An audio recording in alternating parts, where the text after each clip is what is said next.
Mga tinig ay umalingaw sa ilaw ng lungsod.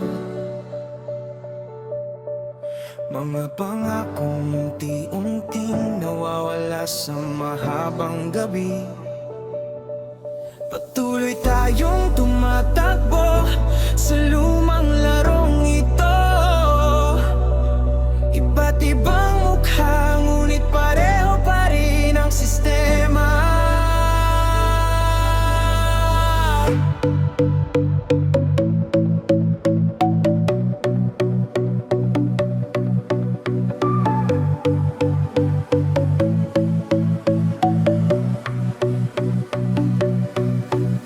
Mga poster ay lumilipad sa ulan ng umaga. Mga sigaw at islogan sa masikip na lansangan. Mga kamay ay kumakaway, kamera'y nasa bawat sulok. Ngunit sino ang makikinig kung ang kalsada ay tahimik at hungkag? Mga pangarap ay pinagpapalit sa munting pag-asa. Mga taong umakyat sa marupok na lubid ng pag-asa, naghihintay sa pagbabagong matagal lang inaasam. Tumatangging maging aliping pampolitika. Pakinggan ang tibok ng puso ng nag-aalab na masa. Mga tahimik na tinig na ngayon lumalakas at lumilinaw. Higit tayo sa mga numerong kanilang binibilang. Tayo ay tao, hindi larong panghalala.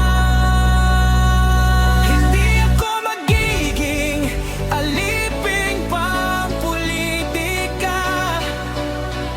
Mas malakas ang aking tinig kaysa sa kanilang kasinungalingan. Sa gitna ng ingay at ng mga pagpapanggap,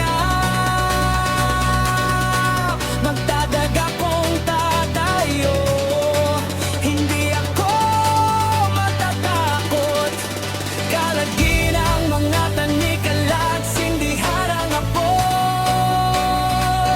Hindi kailangan ng kinabukasan ang panibagong pangalan lamang.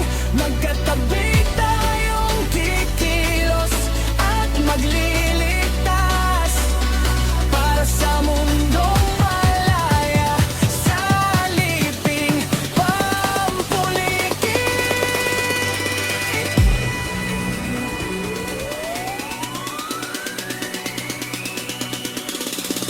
Bumawan.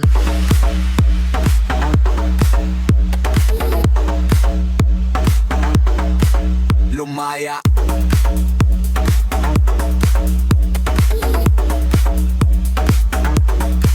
Pakinggan ang ritmong tumatawag sa akin.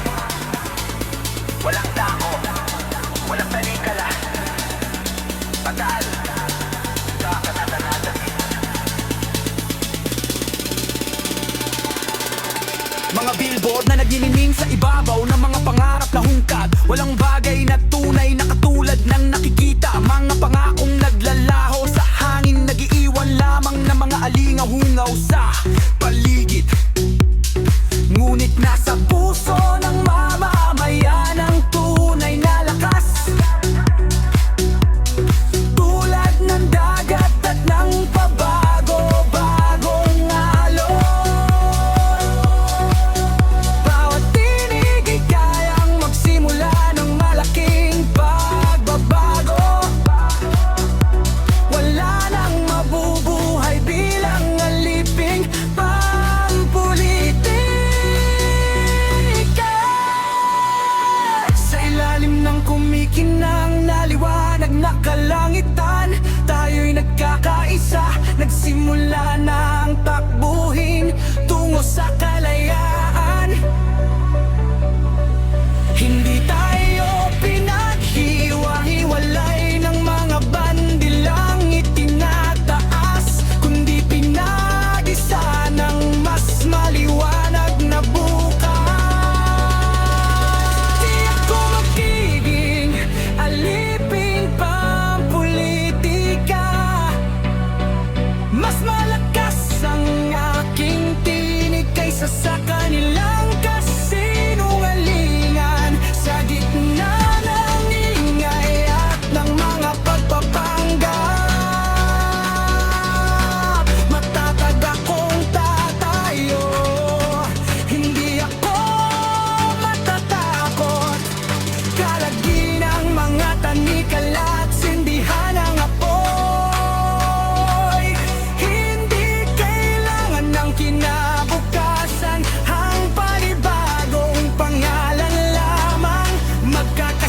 ating ginagawa. Itaas ang iyong tinig, maging matapang at matatag. Huwag kailanman maging alipin, pampulitika.